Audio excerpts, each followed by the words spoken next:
children, no, they waiting a little bit because they supposed to practice now. But they still got. Oh yeah, that's what. We're gonna ask our children to go ahead and be dismissed because she lives back there somewhere. Here she comes. Okay, children.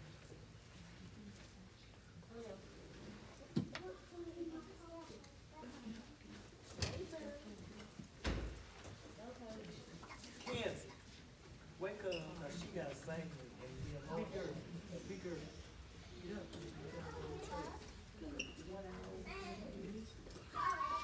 Kenzie. Kenzie, we in church. This way. Come on, coach. Come and get Kenzie, baby.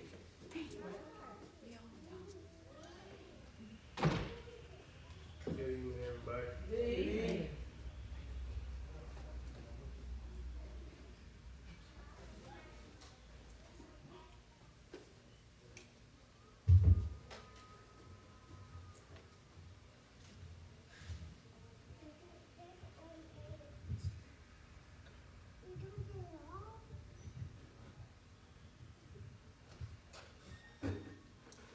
Good evening, everyone. We're gonna be taking Bible study lesson today. We're gonna be coming from John 11. We're gonna read most of the lesson from. It's gonna come from John 11, and then we're gonna go to John 9. So we're gonna start at John 11, verse 1.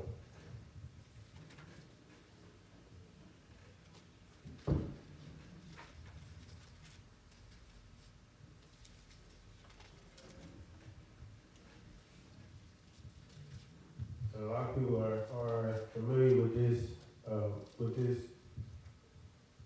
scripture because it was when Lazarus was sick. So it begins, now a certain man was sick named Lazarus of Bethany, the town of Mary and her sister Martha. It was that Mary which anointed the Lord with anointment and wiped his feet with her hair, whose brother Lazarus was sick. Therefore his sister sent unto him, saying, Lord, behold, he whom thou lovest is sick. When Jesus heard that, he said, This sickness is not unto death, but for the glory of God, that the Son of God might be glorified thereby. Now Jesus loved Martha and her sister and Lazarus. When he had heard, therefore, that he was sick, he abode 2 days still in the same place where he was. And we're going to stop right there. We're going to keep reading. We're going to stop right there because that's basically going at where our lesson is coming from. And the lesson is going to be trust in the process, but so that God can get some type of glory. At the first beginning of this scripture, it tells you about when Lazarus was. When Mary, Lazarus' sister, went to Jesus telling him that he's sick, but if you look at verse 4, you see where Jesus is saying, in verse 4 it says, when Jesus heard that, he said, this sickness is not unto death, but for the glory of God. Jesus was letting them know this death is not going to be, this is not going to kill him, this sickness is not going to kill him. I'm just using this so God can get some glory.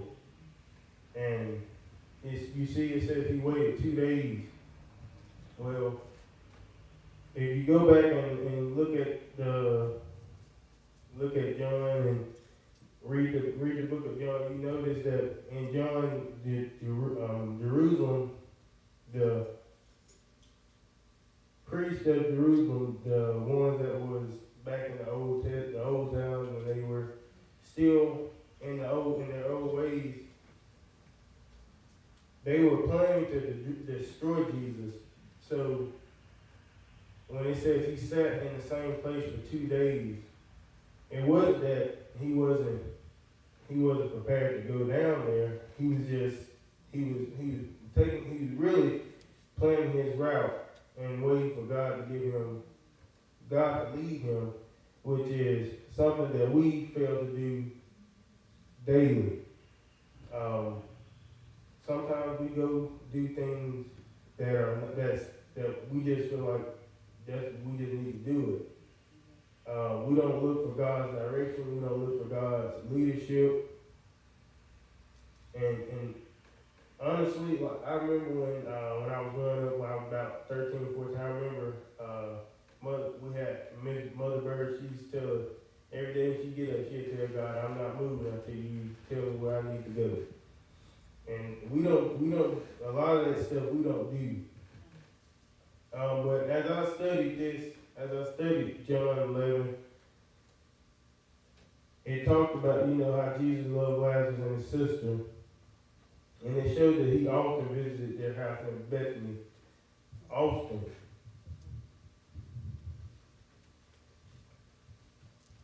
God wanted to, when it says Lazarus was sick, we'll keep going over, we'll keep reading into it, we'll get more into it.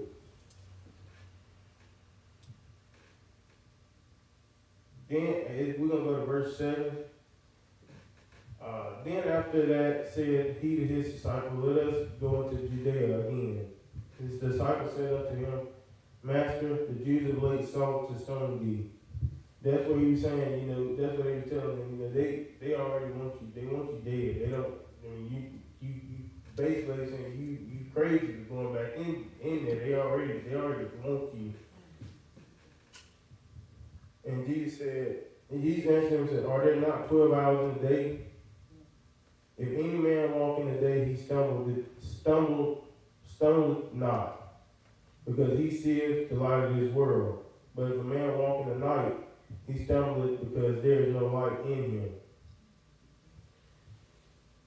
These things said he, and after that he said unto them, our friend Lazarus sleepeth, but I go that I may awake him out of the sleep. Then said his disciples, Lord, if he sleep, he shall be well.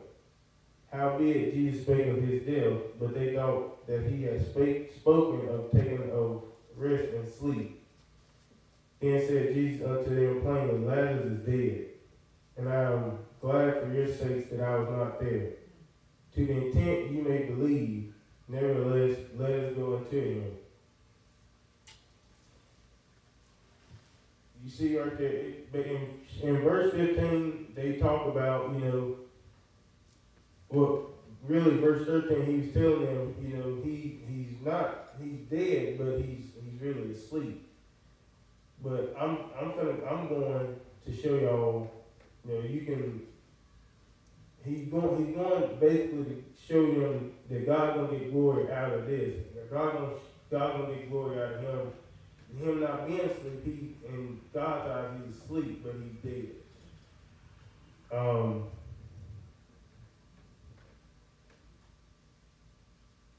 I wrote down here, when let's say we have plans when we grow up. A lot of us come with our own. When growing through high school, we say what we want to do, how we want to do it, how we want to be. Let's say you say, I want to go, when I graduate, I want to go to college, get my degree, and graduate, and go do whatever career field you want to go to. But, like in Jeremiah, God says, I know the plans that I have for you. And sometimes our plans don't match up to his plans. Where we may think, I'm going to go 2 years, everything's going good right now. It looks good right then, but God has a different plan for us. We're going to go to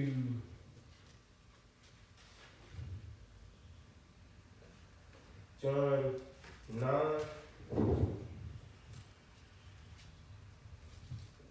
6 through 9. And this just backs up, this just shows a little bit more where God was getting glory.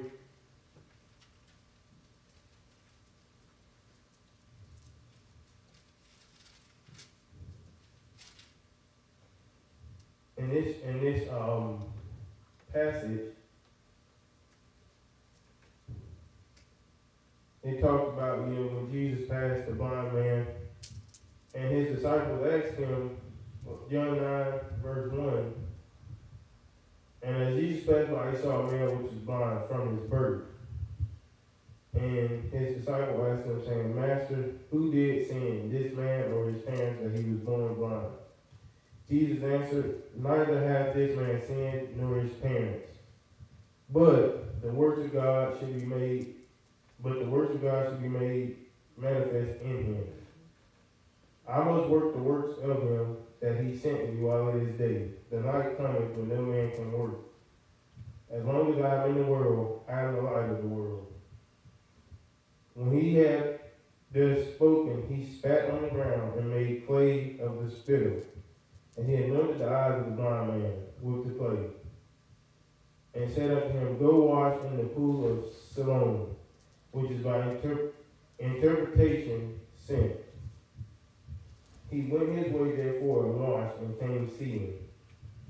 The neighbors therefore, and they which before had seen him that he was blind, said, Is not this he that sat in bed? Some said, This is he. Others said, He is like him. But he said, I am he. And if you go to verse 13 through 17, they brought to the Pharisees him that aforetime was blind. And it was the Sabbath day when Jesus made the clay and opened his eyes. Then again the Pharisees also asked him how he had received his sight. He said to them, He put clay upon mine eyes, and I washed and do see. Verse 34.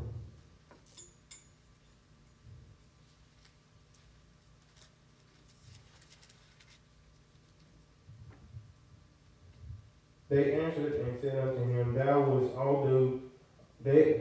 altogether born in sin, and doest thou teach us? And they cast him out. Jesus heard that they had cast him out, and when he had found him, he said to him, Doest thou believe on the Son of God? He answered and said, Who is he, Lord, that I might believe on him? And Jesus said unto him, Thou hast both seen him, and it is he that talketh with thee. And he said, Lord, I believe, and he worshipped him. If you look at both of these passages, it basically shows there was a process that both people went through. When Lazarus died, Jesus knew that they were looking for him in the city. He knew that they were trying to hunt him down, but they couldn't get to him because he had to go through with the plan that God had. When Jesus went into the house, Jesus basically told Lazarus, come forth. And when Lazarus came forth, there was a crowd of people there that saw this happen, and so that caused them to believe. Some thought that it was work of the devil, and some thought that it was some thought this was work of a prophet. But it caused people to believe more than the Pharisees did. When you look at the passage of the blind man, even though he didn't know what was going on, he still trusts God's process. If you get somebody that walks up to you and you're blind, and somebody walks up to you and put mud on your eyes, say, "Hey, just go wash your eyes," you're not gonna think nothing more about that. But he didn't. He when Jesus told him to go wash his eyes, he did exactly what Jesus said. He trusted the process. He went through with the process, because even though he had put the mud on his eyes, if he hadn't went and done what he said, if he hadn't went and washed his eyes in the river, he would have. What if he had? Let's say he had instead of went to the river, he had went and washed his eyes in a well. But that's not what was told to him. So he would have stayed there in that same state, because he didn't trust God's process. If you look at when in John 9, his disciples asked him, was his parents, how was he blind? Was it because of his parents? And Jesus told him, no, this is just to get glory. Well, if you go back and look at verse 34 and 35 through 38, when they tossed him out of when the Pharisees tossed him out, they were saying, well, he was only blind because of his history. Basically, they were saying what Jesus was saying was not the reason why he's blind. But back then, wasn't it kind of, it was almost a curse for people to have illnesses. It was some kind of curse. Huh? To have some type of disease. Disease or something. It was some kind of, it was more than likely it was some kind of curse on them for them to either be blind or crippled or, something to have some kind of. So that was one of the reasons why they asked the question, because the question was almost like a statement. They asked Jesus, who did sin? Who caused this man to be blind? Himself or his parents? But I think, don't you think, brother teacher, that even though when Jesus came, that was kind of ending all of that stuff. But you still hear that today. People say stuff that I think we might not should say. And it's a lot of little things we'll say like, well, I knew they were gonna get it back. Stuff like, just different things because of certain conditions that we see people in. But we seldom think that it's done for the glory of God. Because if we were in place to be that person that God is going to use, we would still steal the glory. I think we would still try to steal the glory because that's what we like on earth. We think that if God worked a miracle and used us to be in place, we think that that's going to draw people to us, but we don't supposed to try to draw people to us. We're supposed to draw people to Christ. And I think that's a lot of what's missing because to me, the mission that Jesus was on, it was never about him. It was all about the glory of God. It was never about him, I think. And you actually, you went where I was going. Oh, okay, I'm sorry. You see, because we see preachers now, we see people that God used, if let's say God used them to bring somebody that was in a wheelchair out of that wheelchair. Oh, we prayed in that church all night. We was in church all night praying, and she finally came out of that wheelchair. They had done nothing. All God did was use them to do his work. And I think about that, and in the Bible they say, people gonna go up to, when they go to heaven, they gonna say, well, God, I worked your works. When they go for the throne, they gonna say, God, I worked your works. He gonna say, depart from me, I know you not. Because you trying to take his glory. And I see I look back and I see a lot of people, a lot of these preachers that, they come, a lot of them use that glory to get money. They'll say, well, if you give us, let's say you give me $100, God can get in line, everybody get in line with $100. And when you give us your money, you gonna let's say you got somebody on their sick bed. Oh, when you give us your $100, you gonna that person that's in that sick room gonna raise up. That's one thing that I see that the church, some people use, and that's not what you should be, if God give you that, then he give it to you. But I remember one time when I was younger, I remember Pastor Walker, I think we had just started here at Trinity.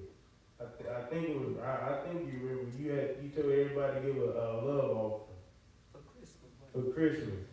And you had, I mean, everybody got up, and I think a couple people got up and gave it. And I think you came back a couple of months later. I know what you're talking about.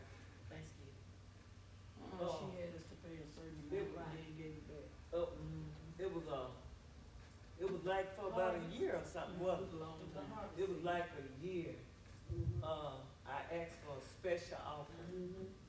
And, I said, make sure you put your name on the envelope and the amount. Because it was something the Lord led me to do.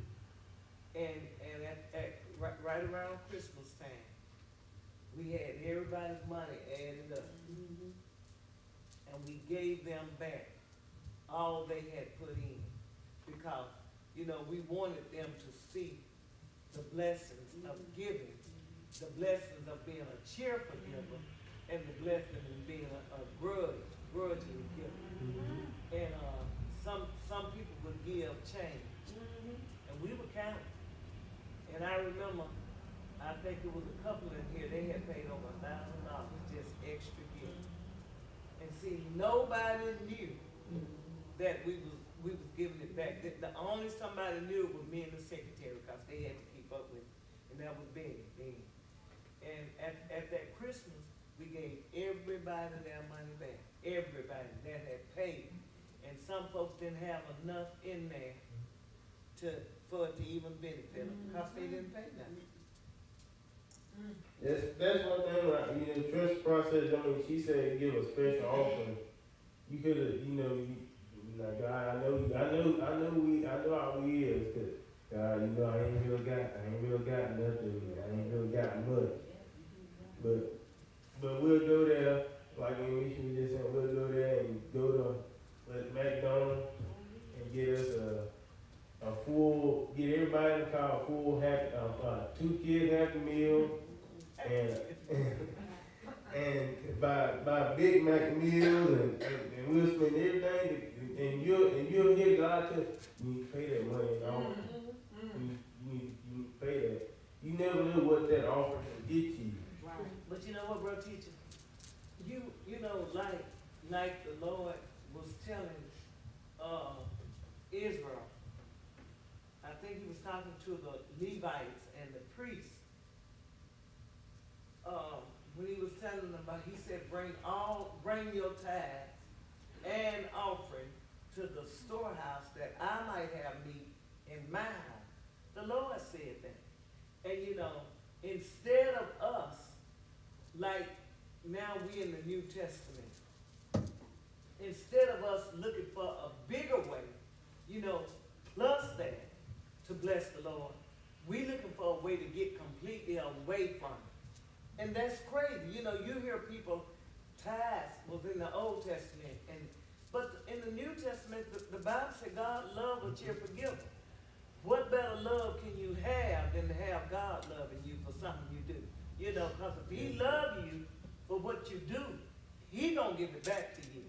So I was thinking about that, because I think we should be looking for a greater way to give. I remember when we did the New Year's night up there at the Baptist Church in New Albany. Apostle Kobe said, I don't care what offering you give this year, give 2020. Everybody was saying 2020 means a clear vision. And I told everybody, I said, it's going to be revelation. After y'all, this is going to be the greatest year of revelation out there. Everything folks done did in the dark is coming out. Y'all remember that? I think people always, but Pastor Apostle Fitzgerald said, I don't care when you go to church, he said, give 2020. It didn't matter with me if I was at Bible class or Sunday school and came back to the next offering. If I paid some money, I was going to pay. But each offering, I would put 2020. And I was glad to do it. And I would make sure if I didn't have but $20 in my purse, I wasn't going to break that. Okay. You know what I'm saying? I was not going to do it, because you'll be surprised why in famine time, whether it's finances or jobs or whatever, you'll be surprised why you don't suffer. I'm serious, y'all. You will be surprised why you don't suffer. You don't suffer because it's crazy not to obey a God who owns everything. Y'all know what I'm saying? Because if you don't obey him, you don't trust him. It's impossible to trust God, because my thing is, I don't ever remember going home. It didn't matter with me if I had to beg. You know what I'm saying? If I had to come and say, "Mother, buy me some food," I was gonna get it. If she didn't have it, somebody would give it. That didn't happen that I know of, but I would have done it because I believe that God prepared people in your path to bless you. And then you'll be surprised why you got a hole in your pocket. Y'all, I'm serious. It is a matter of trusting God. Because y'all, everything that I don't want to take over your family, but can I mind about it? Everything that God designed, he had blessings or curses added to it. You know what I'm saying? It was obey me, you'll receive this, or disobey me, and suffer the consequences. But some way we don't believe that. But we are in it. You know what I'm saying? We feel the cycle of whatever God attached to.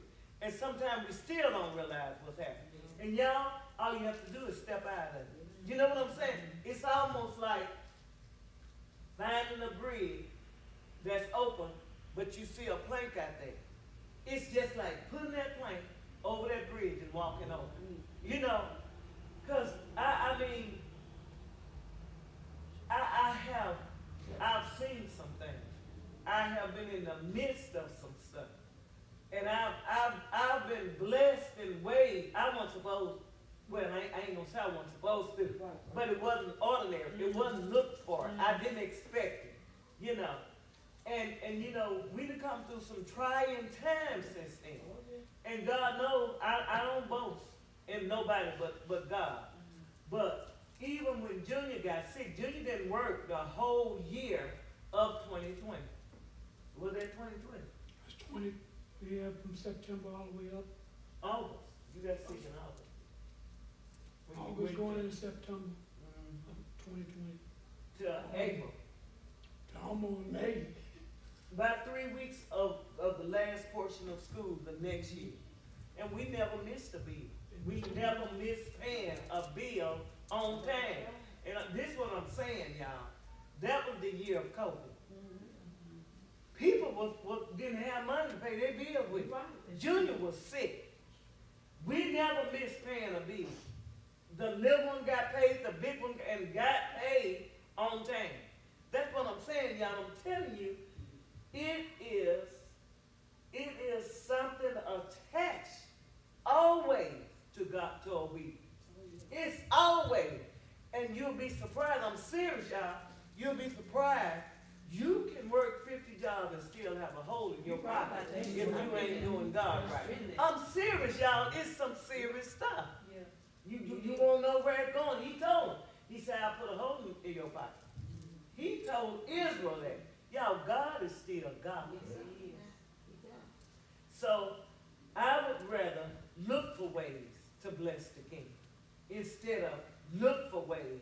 Not, you know, the enemy is a snatcher because he's a murderer and he's a deceiver, you know, and he comes to steal and he comes to kill and he will even destroy your appetite for godliness.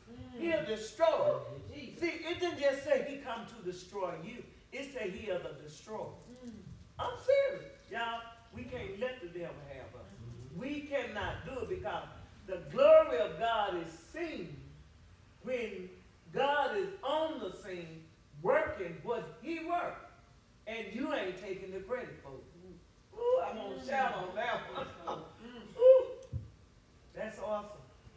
Because God is something serious, y'all. He got a way. But I love the lesson, go ahead. I'm And, sorry. when you started talking about tithing, and I went back to what I went through. A lot of people don't. I did. I lost my job, but one thing about it, no matter what, when I had my job, I paid my tithe.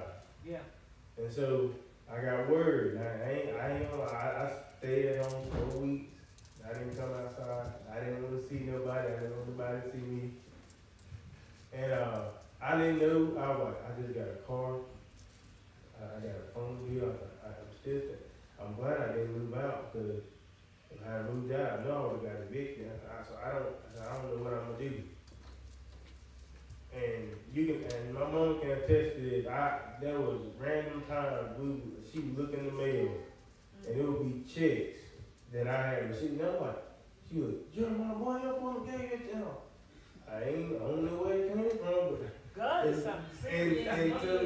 and I look back, and now I was like, what I went through, I never, every time if I get something, I'm paying about 10%, no matter, because you never know what you paying your tithe and your offering can do you don't know what you planning for.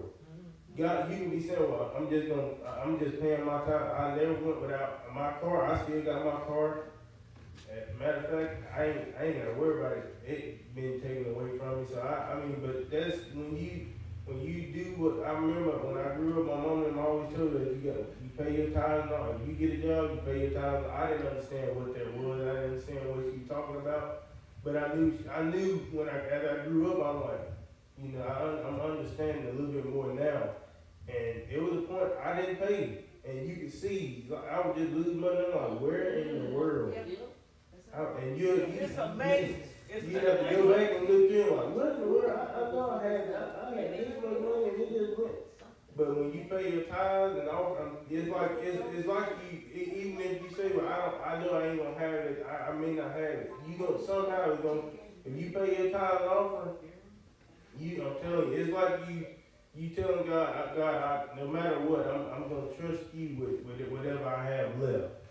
And God's glory, y'all. God's glory comes in so many different forms. It really do. Because when he make provision for you, you might be the only one witnessing God's glory that way, but it's his glory. And when it comes time to testify, you got a testimony of God's glory. It's amazing because, I know any of us can go at any time, but y'all, my husband been sick. And he done lived through some stuff.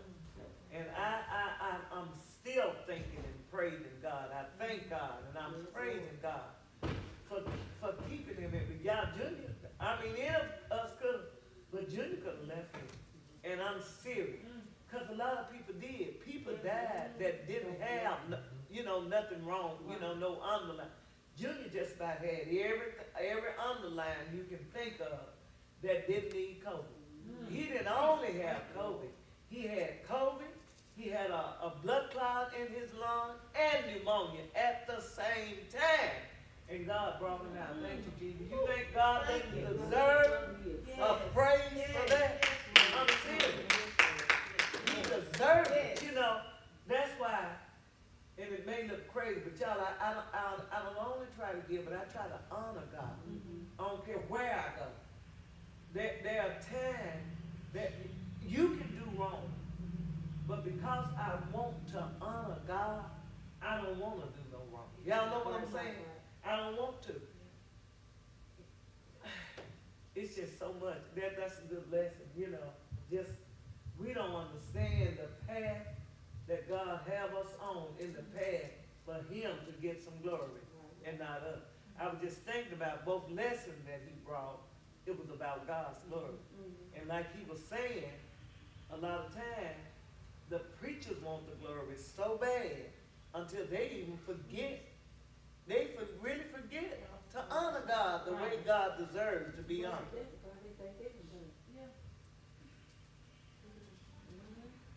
Amen. See, and this is a good, this is something, I sat back and I was like, when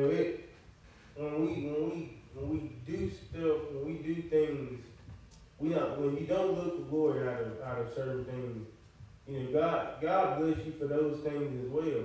Because I look back at, and I remember this was Christmas time.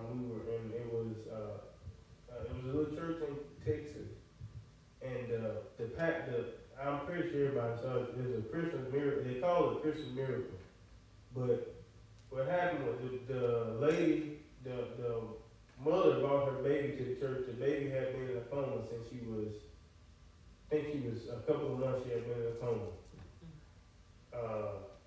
The mother went against her doctor's wishes. The doctors told her they didn't want her to take the baby out of the hospital. But the mother brought the baby to the church, to the little church in Texas. And I know on the video, not one time did you see the pastor try to get credit and what happened. I mean, not one time. The whole time she was praying, and she never said, you know, we was praying. She kept saying, God, we give God all the glory. When it's stuff like that, that's the people that God continue to use. Because when we get so beside ourselves to think that just because, okay, let's say I prayed for this person that was dead and they came back like, yeah, y'all know, they use that as their kind of like a resume. They try to use that as something that they can put on their transcript.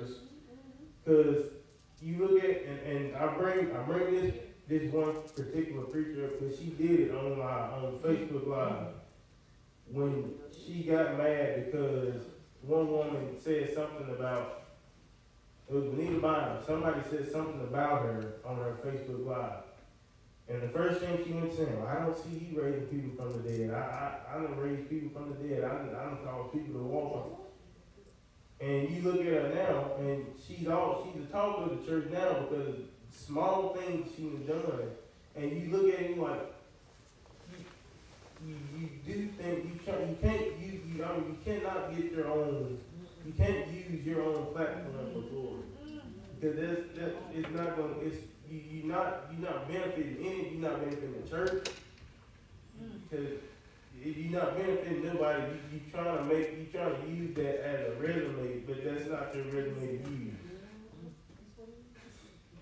And the whole church is about God. This whole thing is about God. It started with Him, it's going to end with Him. And you know, I don't understand why the focus is actually being shifted from God to man. Man is going down, one way or the other. Even if God resurrected, we still going, but God don't stand. The whole foundation, the fundamentals of this structure is not ordinary. It is divine. You know, it's sacred, but it's a sacred, symbolic place. The church is. The buildings are sacred, supposed to be symbolic places that represent God. And that's the only thing, when we come together as a body, that's the only thing we need to do as a church, is represent God. I don't get it. The church, when the Lord told me that my church is not a business, so my house should still be called a house of prayer. He said there's a business side and a business aspect to the church. He said, but my church is the bank. And it's just gone somewhere. Gone.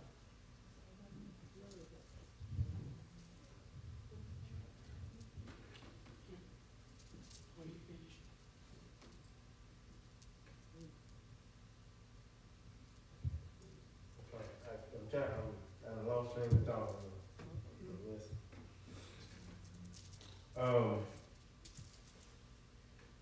I look back at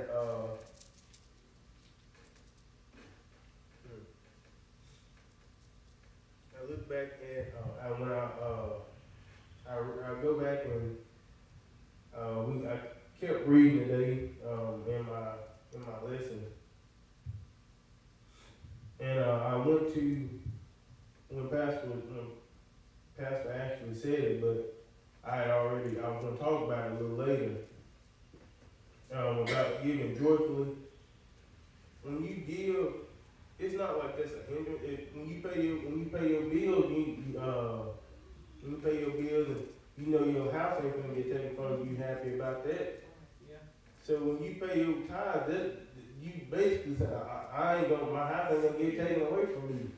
Because when you pay your tithe, even if you get, let's say you work and you give your tithe and you pay your offering, and you don't just have enough to pay your light bill, I promise you your life's not gonna get cut off. You right. Somehow, some way, it's gonna, you'll be like, I work for a company, where we be at the football games, and I just show up there. Sometimes I'll be there from Friday to Saturday evening, and we work, and I mean randomly, you just have random people just walk up to you, and they just, like, I was sitting in the hallway one evening, and we was sitting in the hallway, staying at the hotel with the football players, and she was about in her 50s or 60s. She walked up to me. It was there's two security companies that work at the hotel, and me and the little young white girl, she sit right here, and I sit right here on the one side. We have to block the football players. And we have to make sure nobody go in the room with the football players. We'll sit there from 5 o'clock that evening, 5 o'clock that next morning. And this lady walked up to us and she said, y'all are here every weekend. We said, yes, ma'am. And she went up to her room and she came back down and she just handed both of us $100.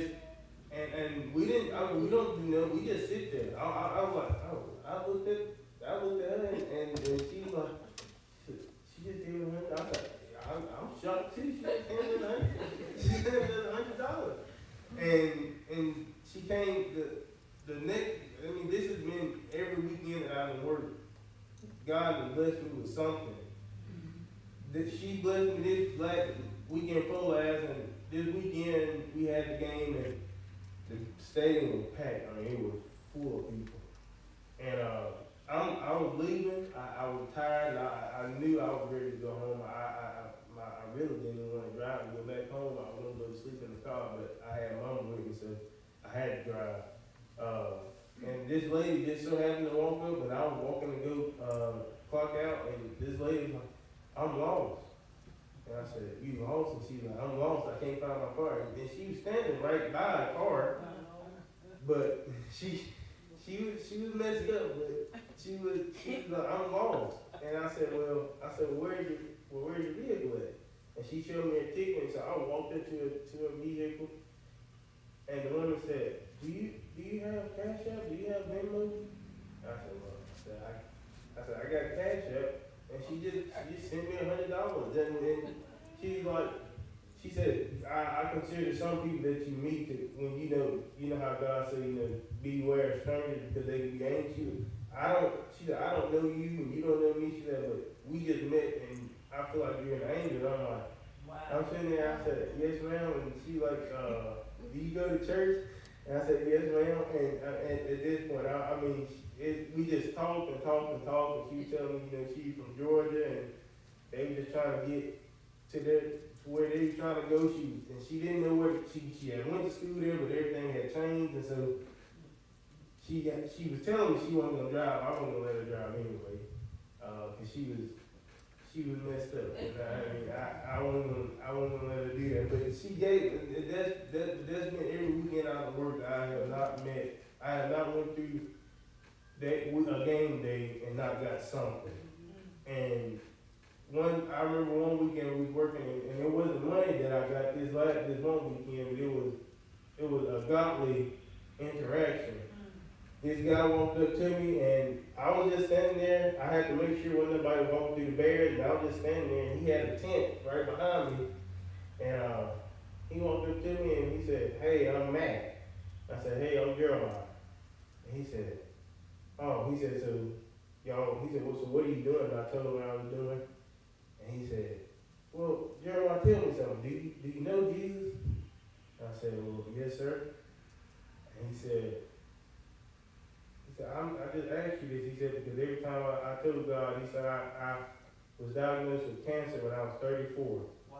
And he said he had stage 4 cancer. He said he told God if he healed him, he would tell everybody that he knew about Jesus. If he felt like they didn't know Jesus, he was going to tell them about it. And I told him that, I knew God. I said, and I knew about miracles. And, cause he said they had him on life support. And he said that's when he told God, if you heal me, I tell everybody, I let everybody know. Every time I interact with somebody, I ask them, do you know Jesus? And when he saw me, he asked me that, and then he said, well, let's pray for each other. And so we sitting right here now. It's SEC game day. You got all the fans on, and we stopped and we prayed for each other. And it take me back to what happened to me at work Tuesday. I work at the jail. One of the inmates said, what street you represent? You a blood or you a crip? And I said, I'm a Jesus guy. Okay. And my coworker looked at me, he started laughing. And he asked him, oh man, I'm a blood. He just playing around with him. And I was serious. And he looked at me, he said, so you serious? I said, yeah. I said, because that's the only one that been in the fight and always win. And the dude just stood there and he was amazed. And he said, what do you be doing out here all day? Because I keep my notebook with me because I write down as I'm at work. When I'm talking to God, I write down things and that'd be my little lesson. And I told him, I help teach Bible class in my church. And he said, if I had had the training that you had when I was young, and I told him, I said, it's not too late, because he was 24, and a lot of them that's in there, they're about my age, some of them younger than me, and I look at it and I'm like, this is for me it's different because I've never been to jail, so it's different for me, but it's crazy when you see a lot of them in there, and a lot of them say, I grew up in the church and I felt like church abandoned me, and when I needed God, and here I am, God, it's like God said, I'm using you, or you can be my platform, and I go and I tell them, they come in, and I tell them, yes and no. What would your grandma? First I saw what would your grandma say to you? My grandma told me I'm supposed to be in church right now, and then we'll just start talking about God. And a lot of them, when I go in there, they be like, well, they have a minister come in on Sundays and Wednesdays. They'll come in and talk to them. And one dude told him, I don't need y'all. I have my Bible study listen already. But it's just it amazed me because one guy told me, he said, it amazed me because at a young age you don't see that. He said you don't see young people in the church, and I told him, I said you want to be? I got a twin brother and he works at City of Oxford, and me and him, I said we both in the church, and I actually invited him to the church, which is why I was gonna have to, but he said once he get out, he wanna come to your church. And I told him what church is. I told him our services, and I let him listen to Group 2 praise, and he's like, I want to buy. He got an MP3 player, so he want me to put Group 2 praise CD on his MP3 player. Wow. And you'll be surprised. A lot of them don't even, when you go in there, when a lot of them people, they don't have nobody to come in there and speak to them. And when they see that you interact with them and you just talking to them about God, that you don't understand how much that helps. Because some of them just in there, like I tell you, some of them just in there, they just want to do their little sins and go back home. But when you interact with them, and like I said, I don't use it for my glory, because I'm not trying to get no glory out of it. I went in there for one job and God blessed me with another job. I didn't even go in for the job that I'm doing. I went in for a dispatching job. And when I walked in, for one, I knew it was God when it happened. how the whole thing happened. I walked in, I downloaded the application online, filled it out, and I went up there and I went to turn it in, and I said, "Oh, you filled out the wrong application."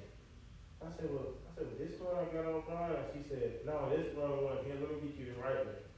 And just so happened, a lady came out from the back. She said, "What are you going for?" And I said, "Well, I'm trying to be a dispatcher because my brother works at dispatch in the city." I said, "So I'm just trying to do something that, you know, I knew what somebody else knows." And she said, "Well, no." She said, "They probably won't hire you for dispatch, but I'm looking for a jailer." And so she said, "Put your application in for jailer, and I'll get you in before I go to have surgery." I hadn't worked in about four or five. It had been for about 4 or 5 months. Yeah, about that time, about 2 or 3. It was right around that time. It felt like forever, but the one, she honored her word. She had surgery the 6th. She called me the 5th and she said, "Hey, when can you get up here? Because you'll start tomorrow." She said, "I go for surgery tomorrow, and I want to get you out." She was honest. When I went in, she was like, "I've been ripping and running trying to get you in here because I want to get you in before I go to surgery." And when I walked back there, they were like, "Oh, you guys, she been running around here trying to get in here all day." And I'm like, I'm sitting there like, I'm just, I ain't never worked in the jail before, so when you running around, when she asked me, "What all have you done?" I said, "All I've done is retail. I've never been in law enforcement." I said, "I'm just, this is something new." And when that happened, I'm like, that showed you, like I said, I was paying my time. I didn't know what kind of job I was going to get. I didn't even know if I was going to get into the job. And when that happened, I was like, "God, you know what, you're sure every time. Even when you don't even expect it." Because like I said, I went in there for something else. I didn't even go in there for the job that I applied for. And everybody that asked me, they like, how did you become a jailer? You 21 years old. I'm the youngest jailer that they have. And like I said, I see some people that's born after me, and some of them are in there, and you look at it and you're like, some of these people's lives are gone. Yeah. And they can't really do nothing about it because what they've done is old. But if you go there and you can still help them progress from what they've done, and they appreciate it more. And that was my testimony. Because it amazed me, and every time, I don't know how y'all feel, but every time God shows himself, it amazes me every single time. I think it was Pastor Walker said Sunday, even when God do something in the daytime, you still amazed. Even when he do it at nighttime, he just shocks you because you're like, how in the world? How? I don't even understand, and you can't understand it because that's God. I've always said I wanted to be in. I've always said I wanted to be in law enforcement, and when I got the job at the jail, they asked me, "Well, what are you planning on being in 5 years?" First thing I said, "Well, my dream was to be a Howard Patrolman anyway. Well, you can start, you can become a Howard Patrolman coming through here." And that's why I was saying at the beginning, you may not get where you want by your plan. His plan gonna come before yours, and my plan was go to school, get my 2-year degree, graduate, and go be a Howard Patrolman. But God changed my plan to get what He wanted, and it's not for me to get any glory. Cause all I do all day is sit in a chair all day. But they'll come and speak to me, and they'll talk to me all day, and some of them guys that work up there have been incorrect, and they've been to prisons like Parkland, they've been in there with those type of guys, and they're like, for you to be so young, and you working in jail. One guy said I'm supposed to be at Ashley. I said, no. I'm supposed to be at Ashley. But like I said, anything, stuff like that, it amazes me still. And when God do stuff like it amazes me still to this day. And you can't do nothing but just shake it. Like when I walked out, when the very first day, the very first day she told me she got me in there before she went to surgery.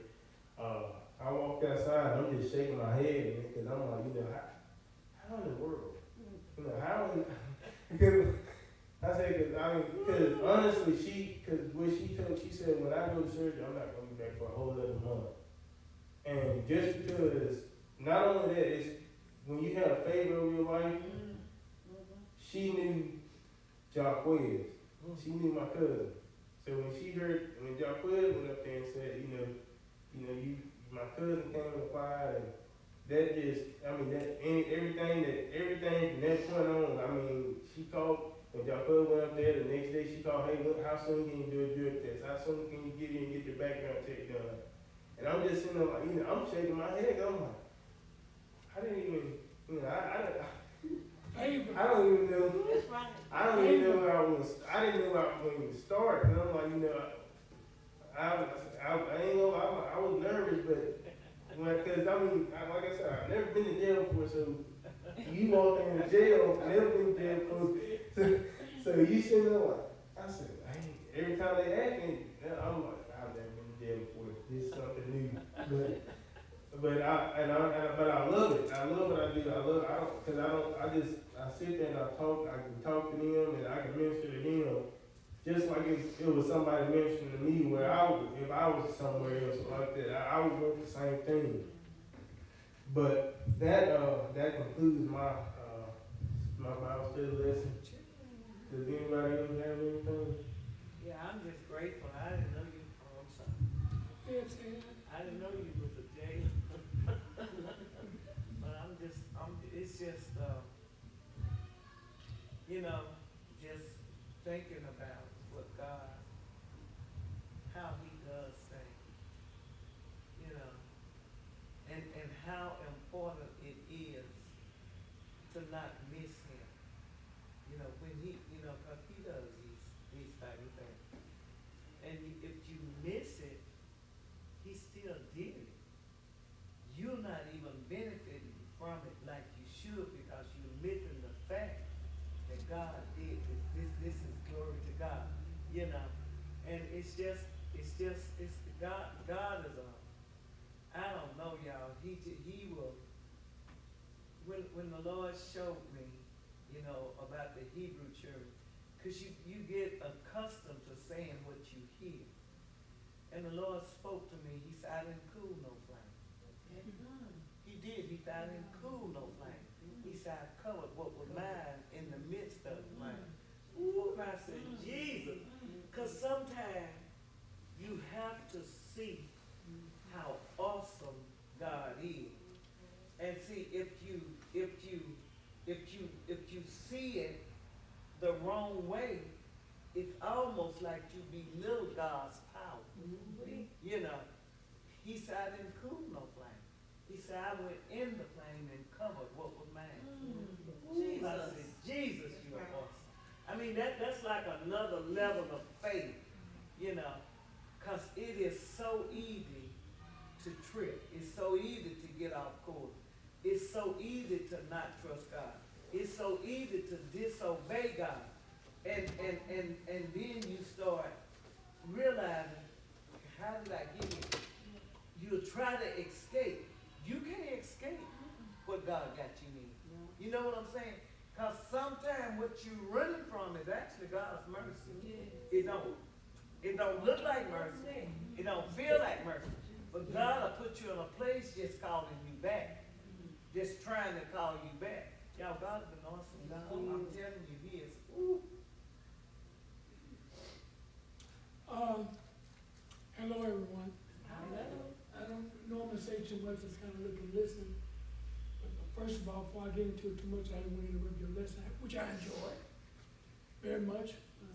Lesson with Lazarus and Jesus staying those 2 additional days before He went, because He wanted to give God the glory before He was about to do next.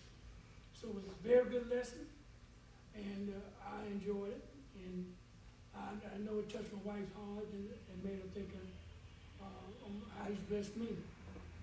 And I go beyond COVID, I go all the way back to '09 when I had my heart attack. And most of y'all know about that. Y'all still young, real young. So, but God blessed me through all of it. And he's continued to bless me. And my testimony, I would have to say, I could go all the way back there and come up. We would be all night and I start telling you everything it did for me. Most of you gotta know. But I'm thankful. I'm extremely thankful. I thank you all for y'all well wishes and prayers on my behalf because it made a difference. When somebody petitioned the Almighty on your behalf for your welfare, that's powerful. The effectual fervent prayer of a righteous man availeth much. Those were righteous men and women that prayed on my behalf. So I'm thankful for that. Because that's part of the reason I'm here. But it's also his will. Now a lot of times you think, like you mentioned earlier, I'm listening to you. But you got a plan for your life, but God got one too. Sometimes you don't know what his is. You may have your own. And when you say, God, I'm gonna do this, he may say, yeah, thank you for doing that. But you're gonna do this. And take you off where you originally thought you were supposed to be going. And when I look back on some decisions I've made some good ones and I've made some mistakes too. But I'm still here. I graduated high school in 1975. We had 67 graduates, small school, Oklahoma. At least 25 to 30 of them are dead already. And some of them dead in the last 10 years that were classmates with me. And I'm so thankful to God that all my issues of things that could have been, from my heart attack, which ended up having a triple bypass surgery. God healed me through all of that. It was a miracle that I survived it. I'll go into detail, I keep you all night, so I'm going to try to kind of touch on each one. He blessed me and brought me through that one. I was a diabetic. He blessed me and brought me through that one. That happened in December of '09. By March of 10, I was back at work. The people cut my chest open from ear to ear and pulled my chest out, hard out of my chest and did the bypass surgery and put my heart back in my chest. Cut my sternum in half. And then they had to wire back with steel wires or titanium steel until my bones could fuse back up. And then we were down there at Jehovah Jireh. Linda would have to help pull me up so I could get up out of bed. But she pulled my hair, my bone popped out. Snapping. But God brought me through it. Peanut and Chick was like my own private doctors and nurses. Kept tending to my wounds, making sure everything was clean. Coach Linda giving me B12 shots and everything else. And then God bless me, I got strong. I was back to work on March the 1st, 2 months. I said, man, what you doing here? I got to come back to work. But God blessed me through that. Got my body strong and went on, and then when COVID hit, later on, by that time I was, a heart attack victim, had survived it by the grace of God. And then that happened, which now, all my prior issues, I had to revisit it because COVID attacks all your pre-existing conditions. So then my blood sugar went crazy. My congestive heart failure, which I'm dealing with now, all that started to get worse again after COVID. So COVID been going almost 2 years. And when I went to the hospital for a heart attack, it was on 9 I went in on the 20th. September of 20, and I've been in the hospital 3 more times since then with fluid. And when I was in COVID, I forgot that. Got the blood clots in my heart. I had a blood clot in my heart, in my lungs, and what is it? Something else? Oh, congestive heart failure, fluid building back up. God brought me through that. I didn't do this. It's by the grace of God and His plan for me. And it's still things ahead of me that I don't know what it is yet, but He kept me here for a reason. How many years of fluid did They pulled, well, I'll give you pounds, but it was several units of fluid they took off my body. It ended up being about 16 pounds of fluid in 7 days. I had fluid in my legs, in my feet, in my thighs, and my belly just swelled up like I was about 2 or 3 months pregnant. It was so, side of my skin was so tight, felt like you hit a little wall. Fluid just was overtaking me, getting my lungs. And when it happens, y'all sitting there breathing normally, I could walk maybe that step without getting out of breath. Now I can run around this church. But by the grace of God, that's huh? Okay, I got it. But that's so I thank the Lord that He chose to keep me, and I'm still here. I still got a work to do, and I'm willing and able to be used in the way He want to use me. And thank God that I'm still here. Amen. I just, when I took a minute to wipe my eyes, I tried to keep from crying, because I went, and when I was teaching, I went back to the trust process. I remember when we was coming from St. Louis, and we were driving, and I remember, I never forget. For some reason, things just kept popping up, we kept getting stuff about staying in another room, you got one more day, and we kept, I think they even charged my auntie card for another night in a hotel room, because somebody was still sleeping in the room. But I went back and I thought about that, and I said, we could have been dead just from that one incident. Cause I remember when we got to church finally, we looked at nobody, it really wasn't nobody in the church anyway. And but the next morning, that was the next Sunday morning, but I look back and I say, we went through that. And we still came out and we gave God got all the glory out of it. Because I remember when we was in there, all you could hear was Jesus. That's all you could hear the whole time. And I was in the back laid down, but I remember when it happened, because I remember looking over when I was in the back, I remember looking over and I saw the little, where the highway sticks are. I remember looking over and we were so close at them. And I look, that's stuff that I look back at, and I'm like, we could have been dead and gone. I look at what my auntie went through, and she used that to even tell her testimony.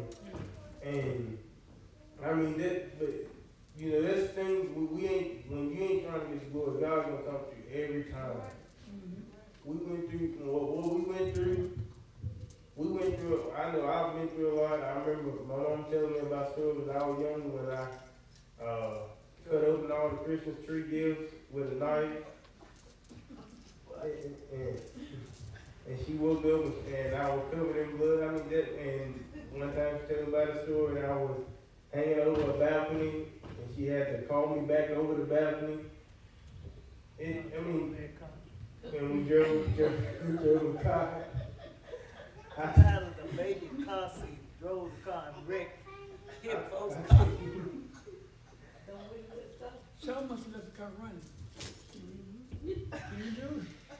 But that's the thing that we went through. And we didn't know what was gonna come about life, especially. Like Pastor Walker said, when we were young and growing, we didn't know that several years down the road we'd be where we are now. And anything, stuff like that, I give God glory over, because that's stuff that, you don't, like I said, you don't know what God planned, what He has for you. You go through so much. You go through. I remember when they were telling us about Christian praise, when they were driving in the lights went out in the van, and they and I don't think, did y'all, that was before y'all had did y'all CD. I mean, see, and even then, that CD now, I mean, you never know who, like, I remember we had Pastor Walker we was at a church in, I think it was Smithville, and, you had to sing, Quiet Spirit for a little boy, one no older than about 3 or 4. I mean, but even that CD, that's when we trust the process, no matter what, I mean, we just go God's plan, you'll be surprised. Cause he gonna shock us everything, he gonna shock you every single time.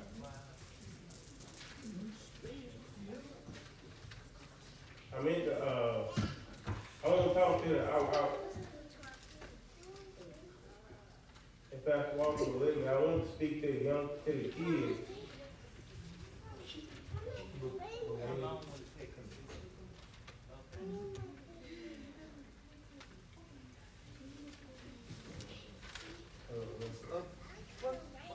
They ain't got no presentation.